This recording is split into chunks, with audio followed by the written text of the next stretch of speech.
कौरव और पांडव राजकुमारों ने शस्त्र विद्या तो सीख ही ली थी, शास्त्रों का ज्ञान भी प्राप्त कर लिया था। वे सब वयस्क हो गए थे, जनता में अपना वर्चस्व स्थापित करने लगे थे। कौरव और पांडव दोनों हस्तिनापुर के विशाल साम्राज्य के दावेदार थे, दोनों का समान भाग था। पर दुर्योधन अपनी कुटिलता के कारण इस बात को नहीं मानता था।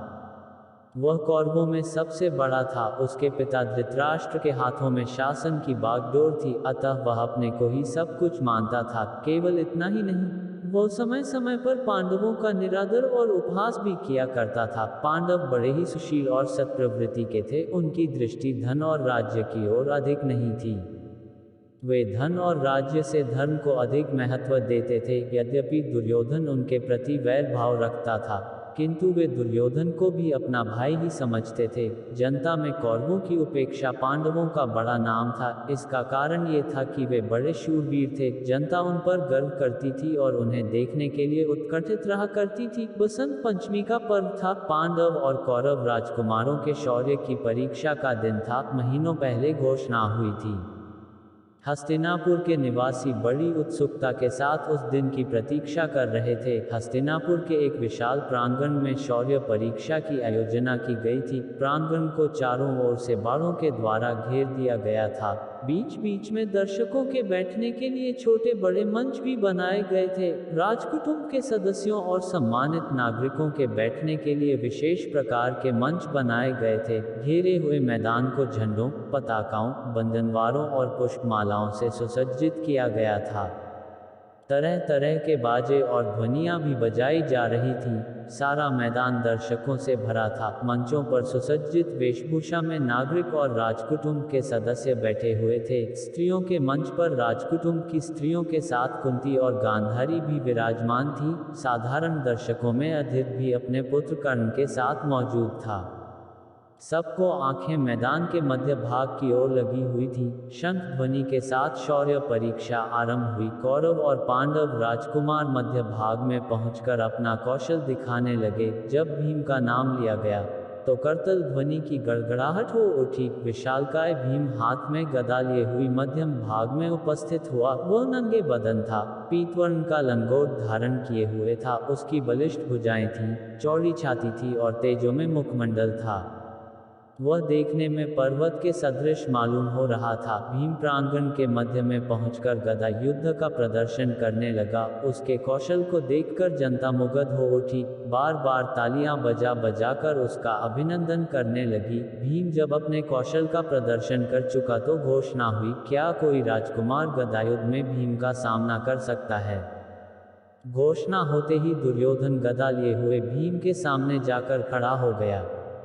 उसका आकार प्रकार भी भीम के ही समान था। वह लाल रंग का लंगोट धारण किए हुए था। भीम और दुर्योधन में गदायुद्ध होने लगा। दोनों के कौशल को देखकर जनता वाह वाह करने लगी, रह रहकर तालियां बजाने लगी। पहले तो दोनों अपना अपना कौशल दिखाते रहे, पर बाद में उनके भीतर क्रोध पैदा हो गया। दोनों गदा फेंककर मल्लयुद्ध करने लगे, तो द्रोणाचार्य ने आज्ञा देकर उन्हें पृथक करा दिया।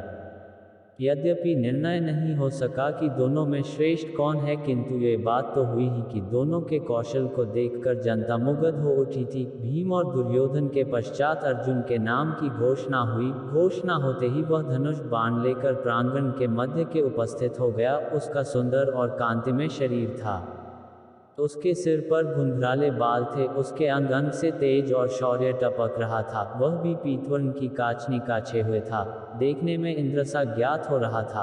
अर्जुन प्रांगण के मध्य में खड़ा होकर अपना कौशल दिखाने लगा। उसके कौशल को देखकर जनता मुग्ध हो गई। अर्जुन जब अपना कौशल दिखा चुका तो फिर घोषणा हुई, क्या कोई राजकुमार अर्जुन की बराबरी कर सकता है?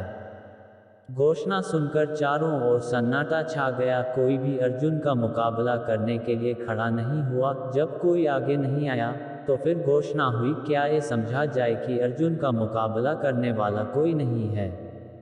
क्यों नहीं? एक ओर से किसी का कंठ स्वर सुनाई पड़ा और उसके साथ ही एक तेजस्वी युवक एक ओर से निकलकर अर्जुन के सामने जाकर खड़ा हो गया। उसके हाथों में धनुष बाण था।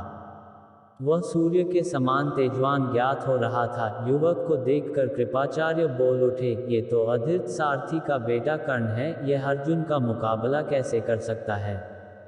यह कोई राजकुमार तो है नहीं। कृपाचार्य के स्वर को सुनकर चारों ओर सन्नाटा छा गया। कुछ क्षणों के पश्चात सहसा कोई बोल उठा, राजकुमार नहीं है तो क्या हुआ, मनुष्य तो है।